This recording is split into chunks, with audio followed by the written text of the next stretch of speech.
even worse, broken up into sections.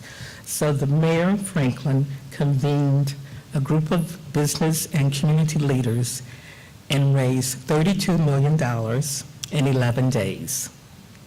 $32 million in 11 days to purchase those papers and to bring them back to Atlanta. They were gifted to Morehouse College, but part of the agreement was that there was going to be a public place that they would be displayed, and because they had been bought essentially by the community.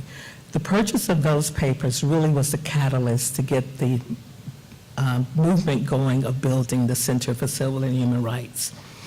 The second thing that happened in terms of moving this forward is that it began to be clear that we did not want to be just another place in this country that talked about the civil rights history.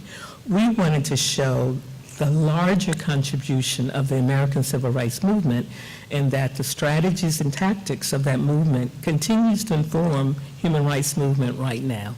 Nonviolence protests, having a political agenda, all of those things are carried forth even now in addressing those intractable human rights issues all over the world. So that's how our name came to be, the Center for Civil and Human Rights.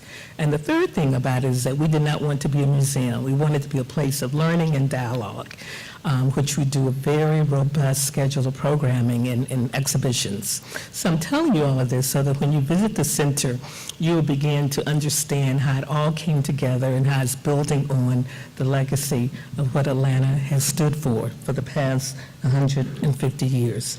So within 3 years of the purchase of the King papers, the center was built, $100 million raised later, and we opened. And you're going to have an opportunity to see that facility today. So what I want to stress on you, a couple things. One is that leadership can certainly be a singular activity, but the most important part is when it's a part of collective action. Leadership is more powerful when you have disparate voices coming together, negotiating and determining what the steps. But more importantly, leadership begins first with a conviction for justice. What we do as scholars and activists and followers of leadership is that we bring that to the forefront in not only our daily actions, but those of you who are in the classroom in terms of what you teach your students, those of you who are running your own organizations or businesses in terms of how you operate and how you guide and coach. And so it is through that discipline that we really have the key. We really hold the key for bringing an inclusive and just world. So I don't want you to ever forget that the world very much needs what we represent. Thank you very much.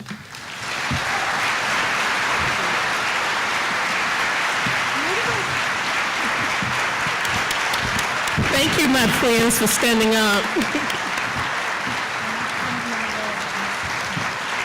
Okay. Thank you. All right, so everybody ready to march? We're calling the drum majors, or with Deborah and me, we're drum majorettes. Drum majors for justice, resonating with Dr. King's statement.